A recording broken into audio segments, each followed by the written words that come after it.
Well, good morning, YouTube friends and family. Hey, it's Brian, and we are doing a paint update on our James Morris appreciation build. We're doing the Baldwin Motion Drag Cobra, which is not near me right now. It's actually in the other room. But I wanted to show you what we got going on for paint, James.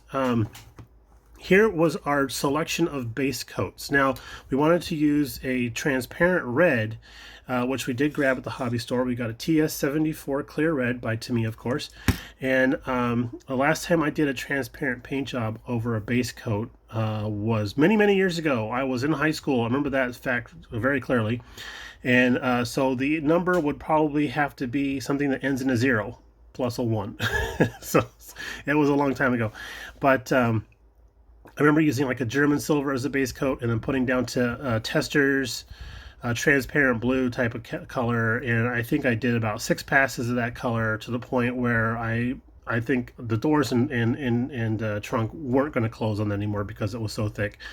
And that all got shoved aside and I moved out and all that kind of jazz, and so it got lost to history. So I always swore I wanted to do another transparent color over base coat type of paint job. I never got around to doing it until this opportunity right now, which is funny because again it's another Cobra, so that's kind of cool. So what did we do? We did a couple of test spoons. We did one with a TS30 silver leaf, which is a beautiful color in its own right. TS20, this is just plain old gold, and I think plain old gold sounds like a beer. And then TS87 titanium gold. Ooh, that's a nice color.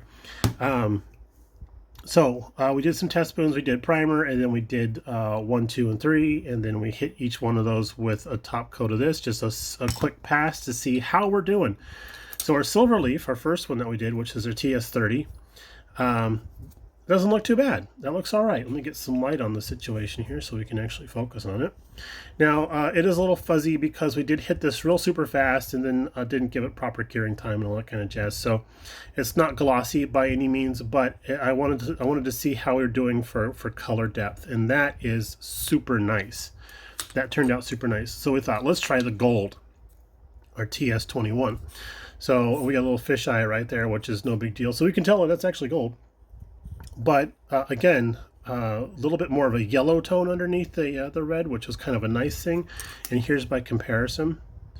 So we can see this a little more yellow. I kind of like that a little bit more, but it's also making the transparent red a bit thin.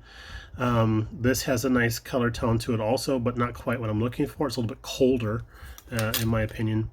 So then we tried the TS87, the titanium gold, and that's the one, boy.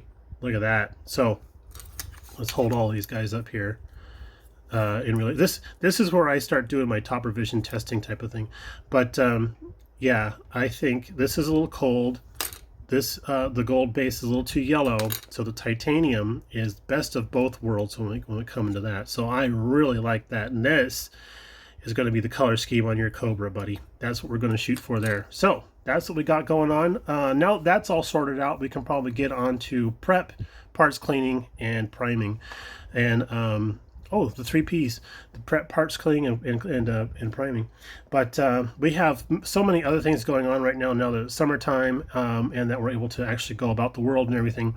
We got a lot of other things going on. I feel like I haven't had much time to actually accomplish anything at the bench, so we're going to work our hardest on this and get this done as quickly as possible. All right, James, and everybody else, I hope you guys enjoyed the video, and we'll talk to you a little bit later on because we have another update on something else that's sitting right over there. All right, y'all, we'll talk to you a little bit later on. Bye now.